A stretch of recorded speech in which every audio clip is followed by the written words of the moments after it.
From a Brexit Britain to the world. Yes, good morning. It is Thursday, the 25th of April, 2019. It's another Balls Radio. This is the third day in a row. I said I was going to do it daily.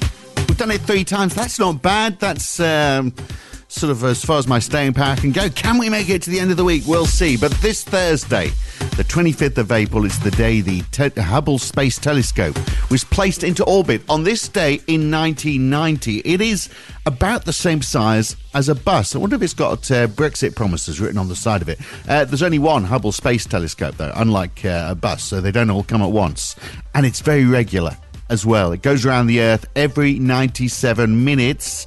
You can set your watch by it, and it can be seen from Earth, and also it can see a very long way. It's like looking billions of years into the past, into the universe's past. You can look beyond the near past. You can look beyond Jacob Rees-Mogg into the very distant past. And that's the problem, isn't it? Because whatever you are seeing happened a long time ago. It's a bit like the intergalactic equivalent of watching Dave on TV. But being up in space, it has a resolution 10 times of anything that is on Earth because it's free of atmospheric distortions. And it's called the Hubble telescope after Edwin Hubble, who was the guy who discovered those faint clouds of light in the universe are actually entire galaxies. That's when we realized just how insignificant we are in the universe. And look, it's got progressively worse for me. I'm now starting to realize just how insignificant I am in my own family. Look, in 1859, work started on the Suez Canal on this day. The 101 miles from the Mediterranean to the Red Sea started on this day in 1859. It was dug using picks and shovels by forced labourers, at least initially, and then European workers arrived with dredgers and steam shovels and got it all done in 10 years, 4 years behind schedule. A bit like the Elizabeth line. And even then, when they finished it, it was only 25 feet deep, so it was a bit useless, really. It wasn't wide enough for big ships, so it was another 8 or 10 years before they actually managed to start deepening it. And look, to keep an eye on the work while they were doing that, the UK thought, look, it's probably best if we just invade Egypt while this is getting done. As you used to do in those days, didn't you? And we might be able to do that again once we're free of the EU. We can go return to those days of imperialism. Who should we do first? Which country should we take over? Presumably somewhere with a beach, obviously. Somewhere where the weather's nice. Brazil, perhaps, or Argentina. Look, maybe Argentina, because we've already started there. We've got the Falklands. It's just a natural development. How do we get onto that? Suez Canal started work this day in 1859. And look, speaking of nice sunny islands, which the Falklands is not, Robinson Crusoe survived for 4 years, supposedly, on a small island off the coast of South America, sometime in the early 1800s, I think, or 1870s. Well, not actually Robinson Crusoe. It was a Scottish sailor, 1700s it was, a Scottish sailor named Alexander Selkirk, whose story Robinson Crusoe is based on. And the story, The Life and Strange Adventures of Robinson Crusoe, was published today in 1719. And the author, Daniel Defoe, didn't write anything at all, any novels, until he was 60. So there we are. It's never too late to succeed in life. I think I'm going to bear that in mind. I've got another 5 years to succeed at something. I mean, my brother is 60, and he's just been made... he's made it in life now. He is now president of the British Occupational Health Society. I tell you, the family is so proud. I mean, they've got a big conference in Brighton and everything, so he gets to travel with it. So a plum job. So well done to him achieving that at 60, so it can be done.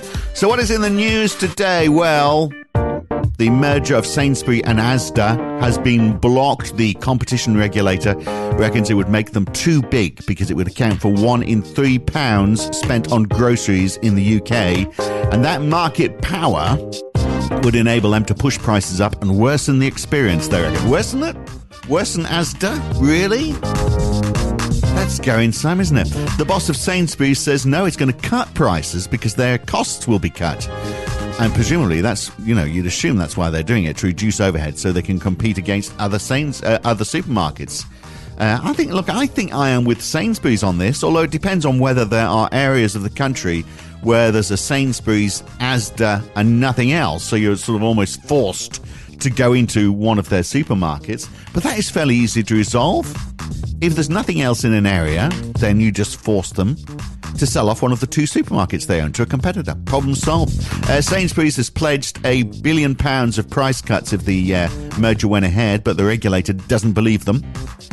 But, I mean, do they need to make that promise? If they've still only got 1/3 of the market, then that presumably means there's still plenty of competition to offer lower prices. So I really don't get what the regulator is going on about this. If you look in Australia, for example, Coles and Woolworths, they are not a good example because there isn't enough competition. Coles and Woolworths, yes, they both have about 1/3 market share, and the other third is spread between a few smaller players. But the issue there is more to do with Westfield, that owns all the shopping malls or shopping malls. They tend to let in only Coles and Woolworths and no other supermarket chains, and everyone goes shopping in indoor malls there because they don't have any high streets or any towns of any character, really. Look, I love Australia, but if you're listening and you're from there, you know it's true, don't you? So yeah, I'm with the regulator, against the regulator. I'm with Sainsbury's on this. Why shouldn't they merge? Anyway, that was today. Also today, this afternoon, we get to find out who is the next James Bond. Well, we know that, but what's the next James Bond movie going to be about? We know it's going to be released in April 2020. We know Daniel Craig is going to play Bond, even though after Spectre he said he would rather slash his wrists than play him again. Then he was offered a lot of money, and that sort of broadened the options for him. You know, he looked at it and thought, yeah, slash my wrists or a nice big house in the country or a nice big house in some other country. Okay, I'll do it then. And he is, for the 25th James Bond movie, he is going to be playing James Bond. Yeah, there we are. They are very infrequent now, aren't they? Do you remember they always used to... At Christmas, we always had the newest one just out of cinema.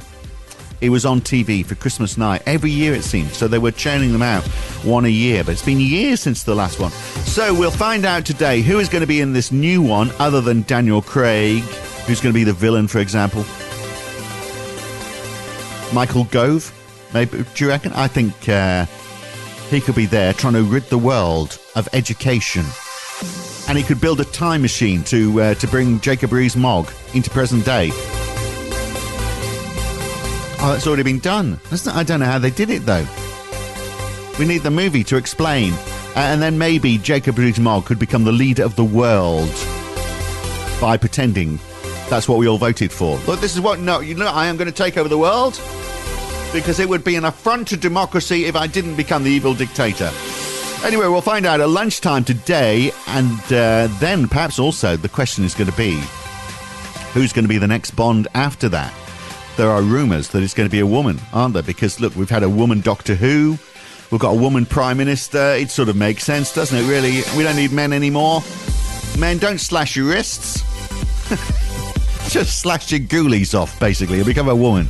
It'll be good for your career in the long term. That's how my brother got to be president of the British Occupational Health Society, by the way.